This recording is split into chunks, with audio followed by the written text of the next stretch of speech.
Please raise your right hand and repeat after me. I, Donald John Trump, do solemnly swear. I, Donald J. Trump, do solemnly swear. What's up, guys? It's Benny. Everyone was waiting for this to happen again. This is President Trump walking out to a absolute sea of people. Everyone and everybody who was there was there. Look at this, 2016.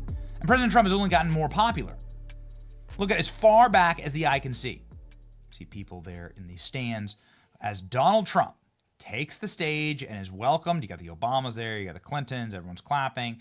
And then you can see people all the way down the mall, way off into the distance, to the base of the Washington Monument.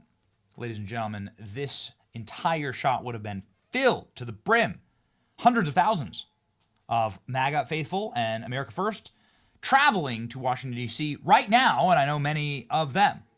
We ourselves have tickets to the inauguration, and good ones at that, but sadly, it won't be happening. Not the inauguration. The inauguration will happen. Donald Trump will be sworn in as president, of course, obviously. But this moment will no longer be happening. And there are some dark forces about, and we want to talk about them today, in all honesty. Some very smart people are telling us that it's not just the weather, but let's start with that. Trump's inauguration moved indoors due to weather. Trump is expected to be sworn inside of the Capitol Rotunda. This is what it looks like outside of the Capitol building right now. You can obviously see people in cold weather gear. And it is very cold in D.C. It is expected to be around 10 degrees when Donald Trump is sworn in. But the decision has been made by President Trump to move the inauguration indoors on Monday due to freezing weather. Trump said he'll be sworn in and deliver the inauguration address inside of the Capitol Rotunda. Various dignitaries and guests will be brought into the Capitol. Trump wrote on Truth Social, it will be a very beautiful experience for all, especially large TV audience.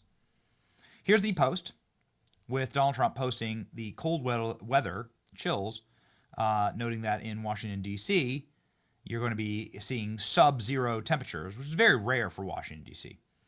And a city that can barely keep it together as it is, will not be able to manage hundreds of thousands of people falling over or having emergencies because they've gotten frozen. I mean, I get that. I see that. But there's something else going on here. I'm telling you, I'm convinced of it.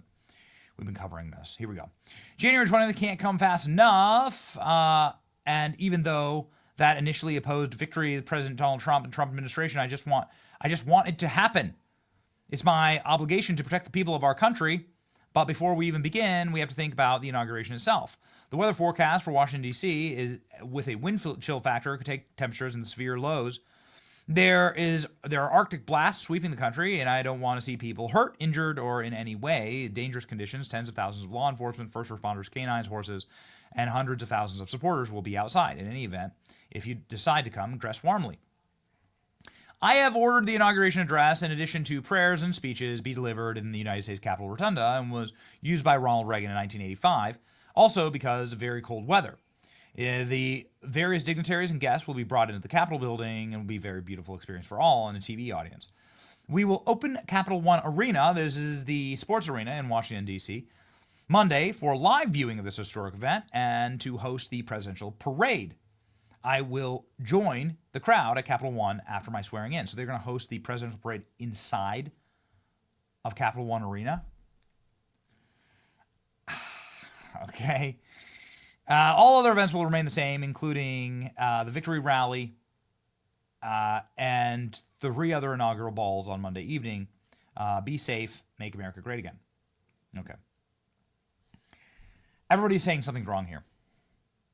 And not that it's not going to be cold. It is going to be cold. Here's the weather in Washington, D.C. It is expected around inauguration time right here to be in definitely below freezing, right? In the 20s. Some are saying it could dip down to 10 degrees. So it is expected to be cold. But it's individuals like Marjorie Taylor Greene and Dan Bongino who are saying, no, there's something else afoot here. And they're glad that Trump is doing this, by the way. I've personally attended countless rallies where President Trump spoke in extreme weather conditions from cold to rain to heat. Is there a security threat other than extreme cold temperatures? Not only for him, but for the people. Dan Bongino. Great decision to move the swearing-in ceremonies indoors. Creates a lot of difficulties for bad actors. Doesn't solve all of the challenges, but will knock down some of the worst deficiencies. Dan Bongino, a former Secret Service agent, of course, who has been going on and on about the threats to an outdoor inauguration for Donald Trump. And what has he been talking about? Well, he's been talking about the malign actors, some of which have tried to assassinate Donald Trump just this last week. This last week, 2 people were apprehended at the U.S. Capitol while Donald Trump was there. One of them had a machete and 3 other knives on his person, and another had a car that he was trying to light on fire. He's trying to explode his own car. He's trying to blow up his own gas tank while the motorcade drives by. Dan Bongino has been talking specifically about drones, the largest drone maker in the world, a company called DJI, Chinese company, just stopped all geofencing around government buildings. There were drones flying over the White House the other day, drones flying all over New Jersey. Drones could fly right into the U.S. Capitol. Ladies and gentlemen, Dan Bongino is saying, this is terrifying, and I'm worried about a suicide drone attack that could kill a lot of people at Trump's inauguration. I've been warning you about the threat to the inauguration through drones. I've got a lot of sources that have been feeding me information. I am absolutely unconvinced that the Secret Service has a bulletproof, pun absolutely intended, plan for a swarm drone attack in or around the inauguration. I'm not telling you they don't. I'm not telling you they do. I'm just telling you what sources are telling me that they're not confident. Is it safe or not safe? That's a question on the margin. Okay.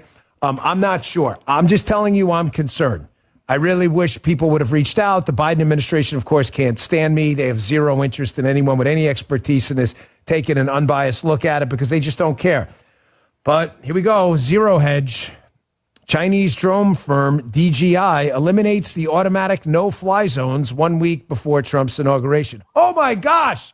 What a coincidence. The judges ruled that is an amazing coincidence. What does that mean? Folks, for those of you who operate drones in these FAA-restricted areas, there were certain built-in automated features which made it extremely difficult for you to fly that drone into an area the FAA says don't fly there, i.e. like over the inauguration.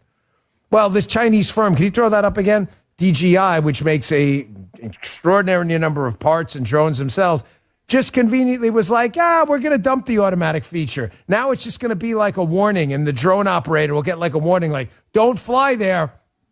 And as you know, right, Justin?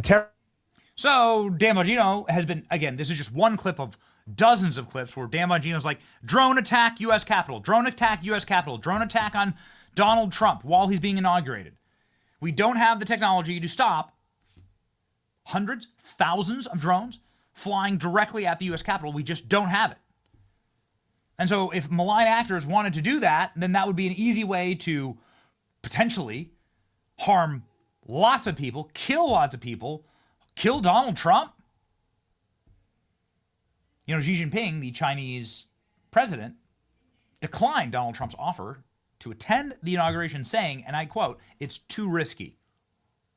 So is this why Donald Trump moved the inauguration indoors? Obviously, we're not calling him a liar. Certainly, when you have large crowds in Washington, D.C., and there's extreme weather, I've been at so many Trump events where somebody faints, and you have to pause the event. The individual faints. Multiple people faint because it's hot outside. It's raining. Donald Trump finished a speech in hurricane-style winds and rains. There's something else going on here, man. Check out this report from CBS today. Ahead of President Trump's inauguration, Department of Energy helicopters are conducting scans over Washington, D.C. for nuclear irregularities. Exclusive look at how security officials are prepared after months of planning. So, crane to your left. Got it. From only 150 feet in the air, pilots dodge buildings. And tower on your left side. Got it. Flying in a grid over the National Mall to scan for radiological or nuclear irregularities, threats like dirty bombs. So you're trying to create a blueprint of what the radiation in Washington, D.C. looks like ahead of the inauguration. Correct. Department of Energy scientist Jacqueline Brandon calls this low-flying helicopter one of just 2 of its kind, her office. If we find a radiological irregularity, we'll investigate it even further. Highly sensitive technology sets off alarms in the air. That's an alarm. That is an alarm. So, it looks like they're scared. It looks like they're worried about these security threats, and they damn well should be. Trump has 4 known assassination attempts against him up until the ones last week, where guys were trying to blow up their cars. Thank God they didn't get to blow up their vehicles, carrying in knives into the same building that Donald Trump was in. Ladies and gentlemen, thousands of people traveling to Washington, D.C. They'll have to watch it in Capital One Arena. Apparently Donald Trump says he's going to be there. So Trump is, just like Ronald Reagan, he had the biggest inauguration ever for the first time, and now we'll have the smallest one by being indoors. He also had assassination attempts against him. Ronald Reagan, of course, was shot. Trump's inauguration Monday is expected to now be moved indoors due to dangerously low temperatures. Expect Democrats to use this as a reason to promote the climate change hoax. Trump's inauguration is being moved indoors due to cold weather. At this point, just move it to Mar-a-Lago. I'd be down for that. 100% down. Trump's inauguration moved indoors. Trump to be sworn in inside of the Capitol Rotunda. Yes, ladies and gentlemen, Donald Trump will be using the Lincoln Bible, and a Bible that his mother gave him 5 decades ago. Ladies and gentlemen. Live look at Trump's bigger and better inauguration, from a garbage truck parade to the YMCA. So I guess the garbage truck parade and all that will now be indoors. Okay. I mean, you know, it's going to be very interesting. The Village People are set to perform.